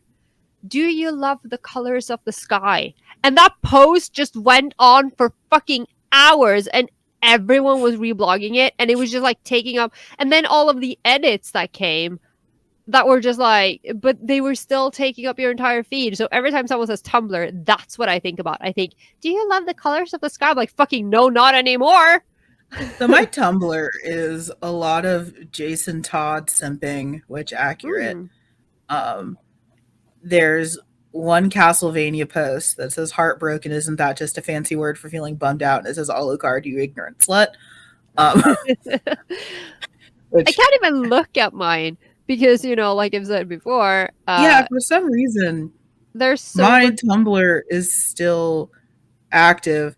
Thank you, Tumblr, for reminding me that Roy Mustang's birthday is October 2nd. I Thank mean, you. it's a while until, But I mean, I can't even go to mine because like it's still I there. feel like But I after feel the like I've whole, gone back in time in ways that I but you don't have, like. but I just can't, like, because I can't access because there's so much not safe for work on mine that it would be like I can't access it because it tells me you can't go to this Uh-huh. site because it's not safe for work. But it doesn't let. Okay. Yeah. No, I draw immediate ire. This is Full Metal Alchemist characters in Harry Potter. And whatever world you think that the Elrics are in Gryffindor, this person is wrong. Whatever world you think that either Elric is in Gryffindor, Where would you place you, them? huh? Where would you place them? Well, Alphonse is clearly a Hufflepuff. Okay, yeah, I can see that. Edward, I would say, is a Slytherin, but in the way that like Albus Severus Potter is a Slytherin. Like he's not really a Slytherin, but he doesn't belong in any of the other houses because he's weird because of trauma. And then I get to do the weird shipping thing between him and Mustang, and I can keep doing that because I will continue to do that until I die. You're allowed. Please let that be the thing you take from me. Out of all the things, let that be the thing you take from me. Listen, we are neck deep in brotherhood, right now. We have like 15 episodes left, so we're really in the heat of everything. I respect that that's where you are. I am so fucking confused. Like, It only gets worse. But yeah, like when people are like, "Oh, Tumblr got toxic in like 2016," Tumblr always was oh toxic. yeah. Tumblr never stopped being toxic, and especially for being an older fan. And I think a lot of it goes back to, I think, some of the conversations that we had during the pro ship anti ship episode were like identity politics and being really, really concerned about the individual. And it's all these things really starting to take root. And Social again, justice. so just, but stupid. Yeah, But because like I'm not saying that it's a bad thing. Like no. Tumblr made me look at things in new Mhm. ways. And I learned so much from people making like really eloquent posts on there. Mhm. Absolutely. Like about Mhm. ableist language and all of Mhm. these things.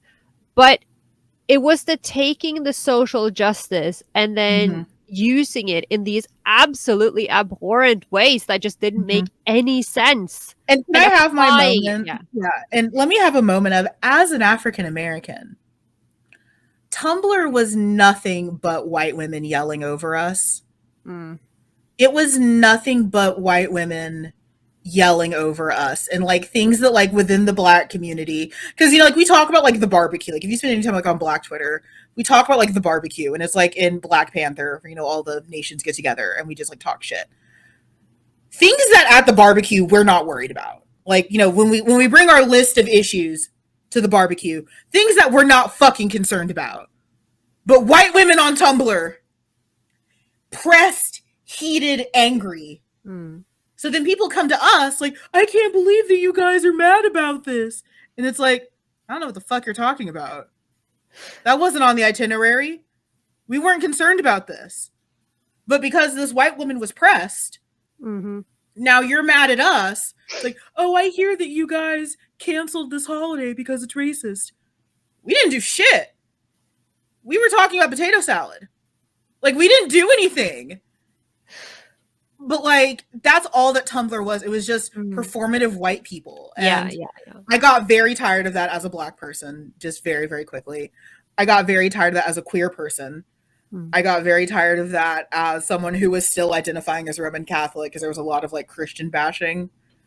And while I understand that people have that very valid gripes about the Catholic Church, just bashing Catholics is not the way to do that. Oh, absolutely. Like I am the first person to agree that there are plenty of things at the Catholic Church that they've done that is not good. I'm not a simp for the Catholic Church, but you fix none of those things by yelling at individual Yeah. Catholics. You fix none of those things by yelling at individual Christians. None of those things are fixed by performative cruelty.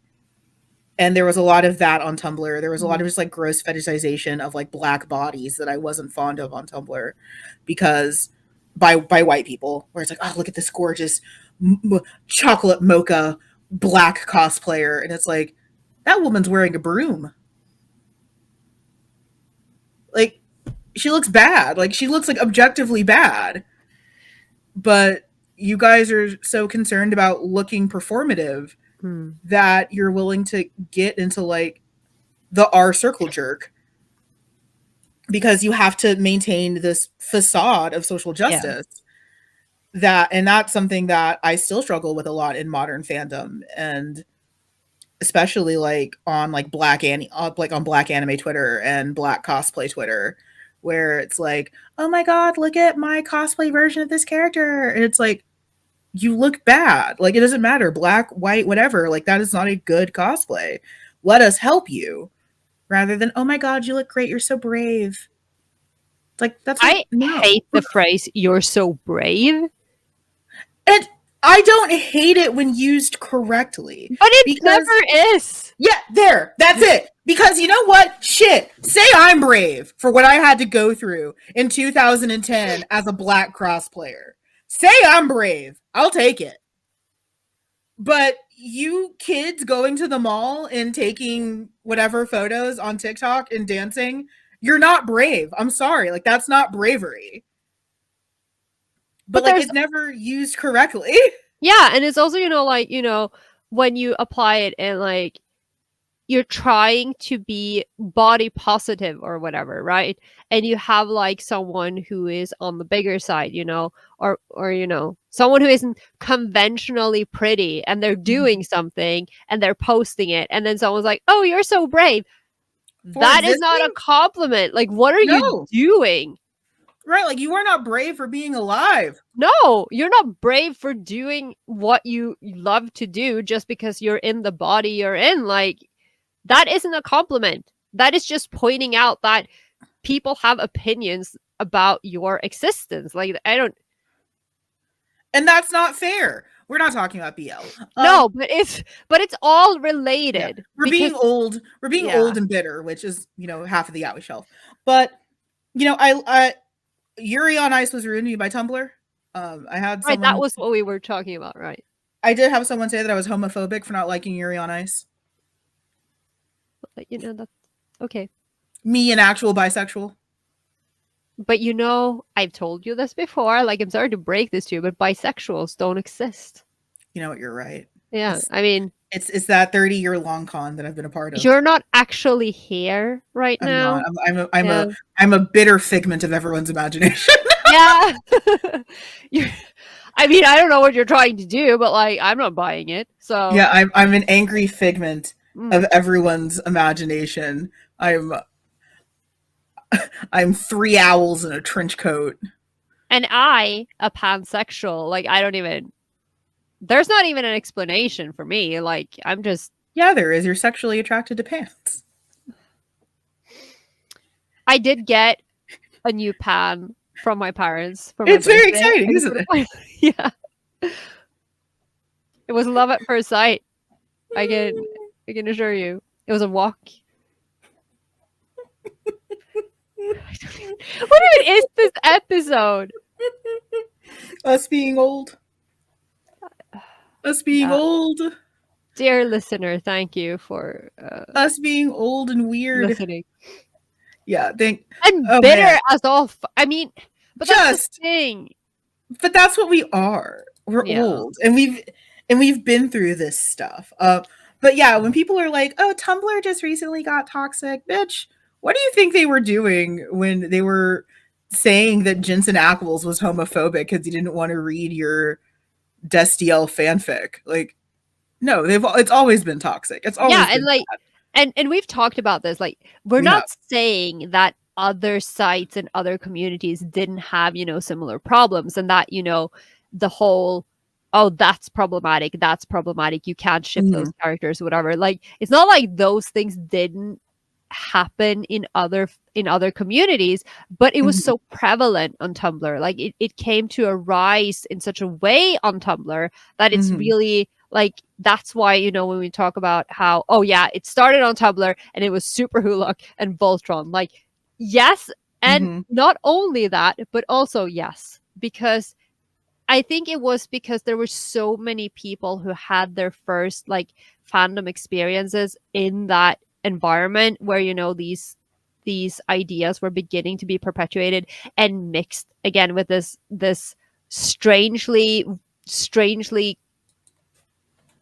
interpreted version of social justice that didn't help Yes. anyone.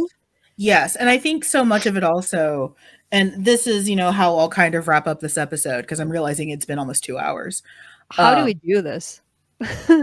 by rambling and being old and Mm. bitter. You know exactly how. It's our birthday month. We're allowed. Do you remember our FujoCon panel where I had us as like two old women just on a fucking dock? That's it. I love That's that so much. like that's us. That's Yes. that's us. It's just two ranting old women on a dock. That's literally us.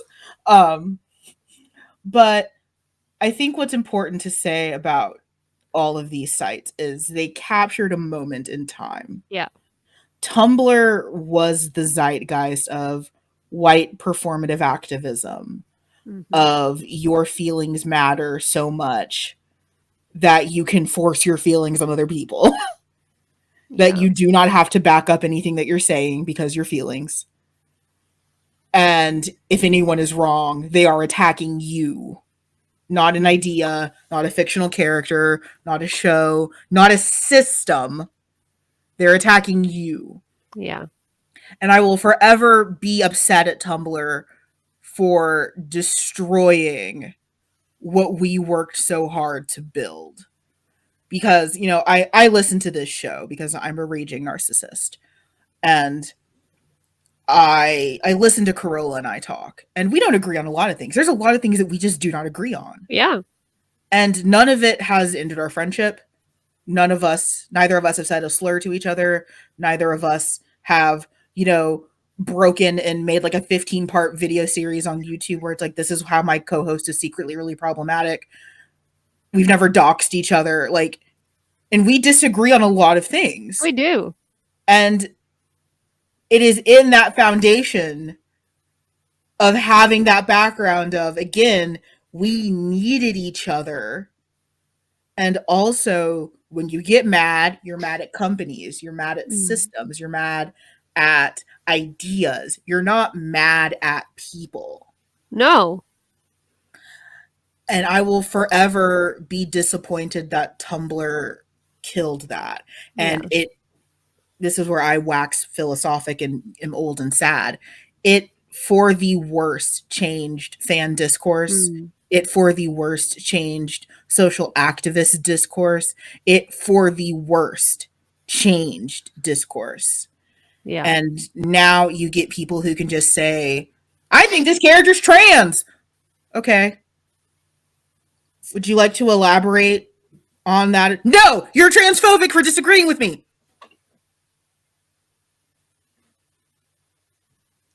And people run with it, and they can run with it because they haven't had to put thought to any of these things, because you can just wear your feelings on your sleeve and there are no consequences, or no consequences that they perceive.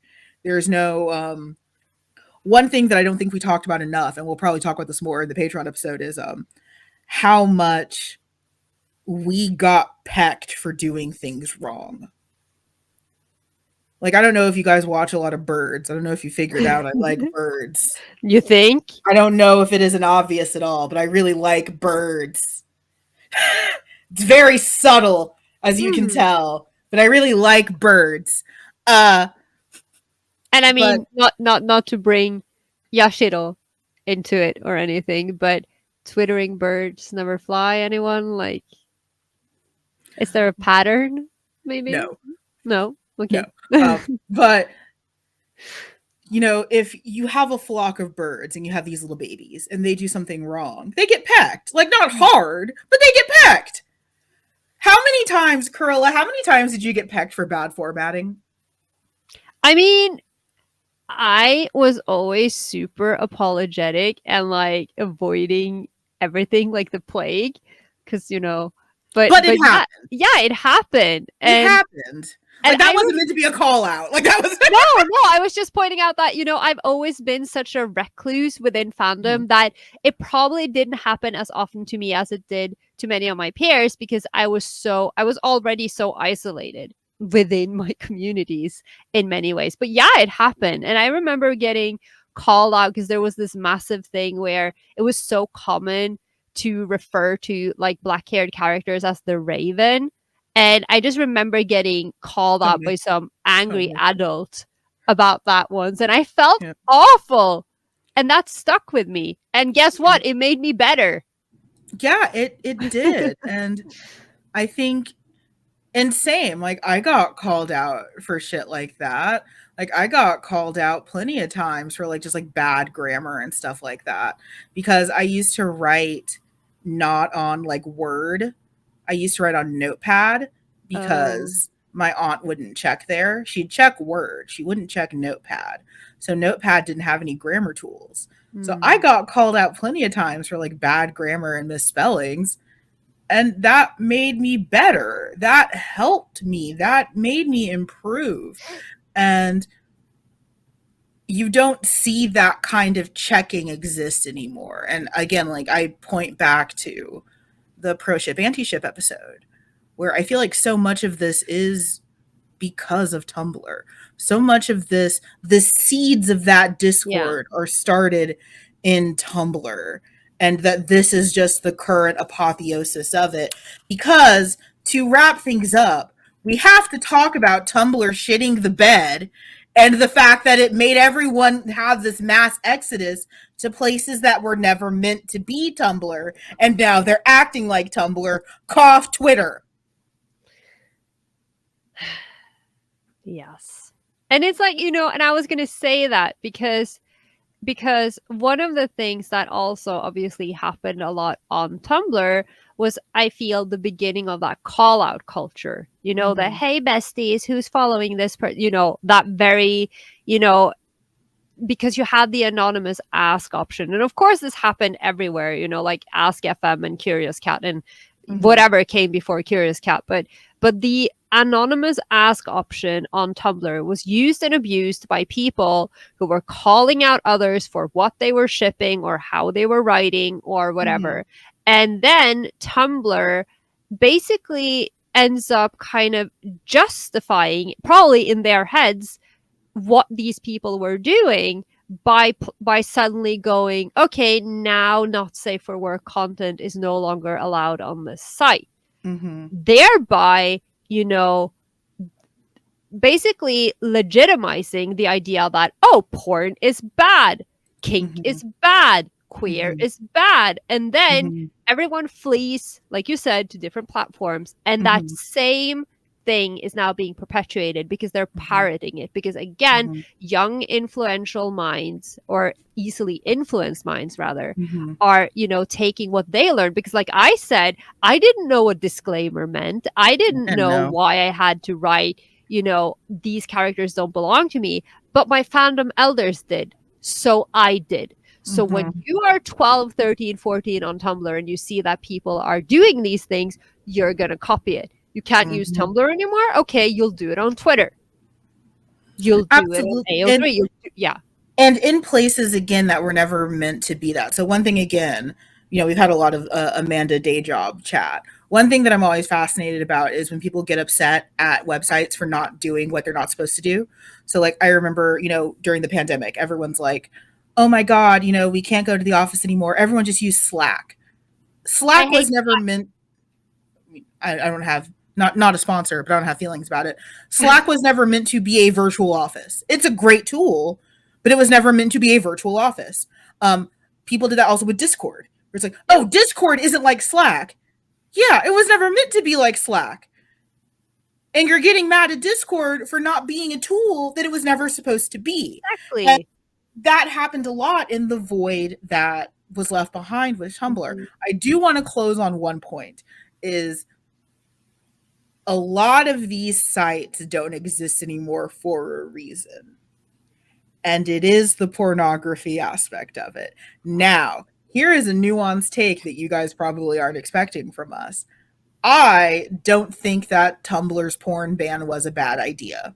You I don't? think how it was executed was a bad idea because the concern was, and again, just like the whole pro ship, anti ship thing, it was rooted in something very valid. We cannot confirm or deny that all of these people are 18 plus. We cannot confirm and deny that all of these people want to be in these scenarios. We don't know if this is revenge porn. We don't know if this is a minor. We cannot police this. Now, the way that they executed that, I think, was wrong, but rooted in something that has been a pervasive problem on the internet for as long as there has been internet. And I think that, again, all ties back to that conversation. It's rooted in something very real. That's a valid concern for your websites. That's a very valid concern. Also, usually copyright gets them because if you haven't been reminded in a while, everything that you're doing is illegal. You don't own these characters. Unless they're your characters, you don't own Full Metal Alchemist. I don't own Death Note. Even though my writing partner made a joke with me recently that was oh yeah, your characters like Mello, like ah yes, Mello, my OC, my OC Mello.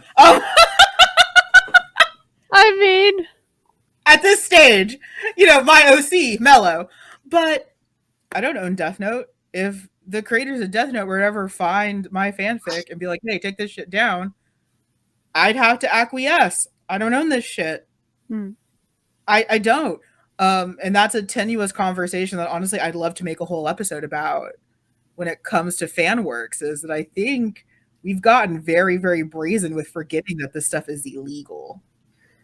Yeah, but again, and we will probably talk more about that later, and we have talked about it before, but because they, it's the Wild West out there, like they don't have the fandom history, they don't have the fandom Mhm. literacy. They weren't there when Anne Rice was suing people left and right, and it's like it's that weird thing where because now it's like there's so much.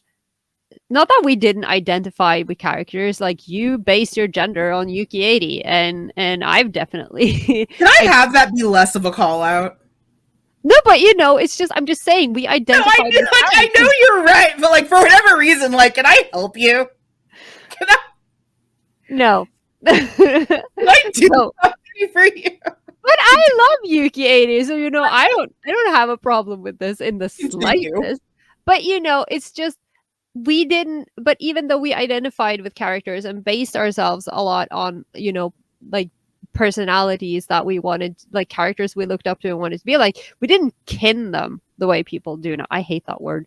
We didn't, it's like for all that you've just said, that yeah, Mello might as well be your OC because you've written him so much at this point, and you've developed a version of him at this point. Like we all do that when we write a character over a long period of time, but you still don't believe that he is yours or he is you or your headcanon is the only one that matters. And we've No. just strayed so far from the path because there is no fandom history. And again, these sites keep going under, and maybe that's why, because No, I think a lot of it is, and that's one of the reasons why I did analogize it earlier to it being like oral stories. I did have a point with that. I wasn't just being old and weird. Like it is like oral tradition. And the problem with oral tradition is every person adds or changes something to the story. And we're losing more and more of our elders that remember this stuff because they're not willing to talk about it because they're frankly afraid and have every right to be because of the children. Or they don't remember. Like one thing that I'm always amazed about between Carola and I is the vast differences in our fandom experience Yeah. based on geography and the few years between us. Our fan absolutely. experiences are vastly different. So, yeah, this episode felt important to make. It felt important to make during our birth month as we're old and closer to death. And I am already dead. Like I've got one I've, foot in the I've, grave at this point. I'm just like, yeah, same. I think we've been slowly decaying from the inside out for a little while. yeah. That's why they I call mean, all we of look us. great. Yeah, I look phenomenal. My cheeks are very soft. I look great, Oh but yeah. we're exhausted. So So fucking that tired. is a very brief, and by brief I mean 2 fucking hours long. And we still have Patreon coming, so We if you still have want Patreon coming. there. It's so funny because I messaged Carola. I'm like, hey, did you want to do Patreon later today, or did you want to just like cram it in next Sunday? And she's like, I'm okay either way. And I'm like, let's go ahead and say next Sunday. And I'm glad that I made that decision because if we had to record Patreon today, we know that you guys like it unhinged. It would be truly unhinged. Listen, I'm hungry, so I would be Well, we'd yeah. take a break for lunch. Lunch, dinner. Yeah. Speaking of lunch and dinner, Times. speaking of time zones, Carola, would you like to tell the guests what Father's Whoring has managed to secure us for next month? I am so excited for next month. Yes. Would you like to tell the listeners at home what Daddy's Whoring has got us? Oh, yeah. Yeah. Okay. We're about to get really academic. Over the past few months, we've been talking about, is this problematic? Is this fetishization? We are finally about to ask the fetishization. I can't fucking say it. The fetishization question. I am so excited. My tongue is just like, ugh. And we have brought on an actual expert on the subject. Truly the cream of the crop. Like, yes. we could not have asked we for are a better guest. Oh my god, I'm so excited. We're bringing Dr. Thomas Bonnet, the actual legendary man scholar himself, to talk to you about, is this fetishization? And oh my god. We have worked so hard to make this happen, to materialize this. Yes, you have. Like, sometimes we've been sometimes good things happen to bad people. Yeah. And we've been talking about this for so long. We haven't been talking. We've been simping for Dr. Thomas. Oh, I'm such a big fan. I have no idea how I am supposed to act like. I don't know how I'm supposed to act at 7:00 in the morning. Oh yeah, because time zones. Because between us, we're like, there's Texas and Norway and Australia, so we're just like, there was no one good time. No, I was in the middle, and all the times. You get a lovely lunch, and I'm up here with like one eye open, one eye closed at 7 a.m. on a Sunday. But in my defense, though, I would record at freaking 4 a.m. for this man if I had to. Because we both kept saying, like, for Dr. Thomas, it doesn't matter. Like, we will be up late, we will be up early. It doesn't matter. For Dr. Thomas, we'll do it. So we're finally going to tackle the is this fetishization question with an expert. Actual expert, yeah. Because that is one thing that, we've been talking about it since the old show. But, considering that neither of us are checks notes gay men, it feels a little bit hard to talk about, because we can talk about it from the fan perspective. We can talk about it from the writing perspective. I can talk about it a little bit from the gender fluid perspective, but it always is going to feel a little bit incomplete. So we're going to call in an expert, and thank you to Dr. Thomas for agreeing to be on this show. I am shocked and horrified that anyone is willing to listen to what we have to say. And we've been fangirling over this for weeks. So look forward to that in August. Patrons will get their episode probably next week because we're tired. Speaking of patrons do get extra bonus episode where we are usually truly unhinged. If you guys think this is unhinged, it gets worse. And that is a very good selling point. Like, don't be afraid. Click that button. Join us on Patreon. We have a lot of Join us on Patreon. We do have a lot of fun though. Like it's unhinged and disorganized, but we do have a lot of fun. And your money does help us get nice gifts for our guests. It helps us expand our merchandise, which is something that we're excited to do moving into the next part of the year. It helps. yes. So you can do so at patreon.com/the Yaoi Shelf. We have merch available at Redbubble. And, you know, I feel like we say this every time, but we mean it when we say there are some really, really cool things coming up in the future. And Oh, yeah. I'm so excited to be where we are. Happy birth month to us. Happy birthday, and to Dr. Thomas. And to Dr. Thomas. We wanted to get it done in this month, and it was just impossible. Like, it was Yeah. in fucking possible. And then just the amount of the conversations between Carola and I, where it's like, okay, I'll stay up late if you wake up early, and we're gonna make this work. Like, just like fully. Yeah. It's been so hard to make these plans, because it's like I don't understand what happened with this month. It was just like It's been a crazy month. crazy. I can't wait for August to be over so my life goes back to normal, because this is ridiculous. Yes. I'm also excited for things to be a little bit more normal. But thank you guys so much for listening. We will see you next week for a live stream, and sometime during the week for a Patreon episode. And then next month, we're going to get real fucking academic in this bitch. Oh, I can't wait. See you guys in the next one. Bye. Bye.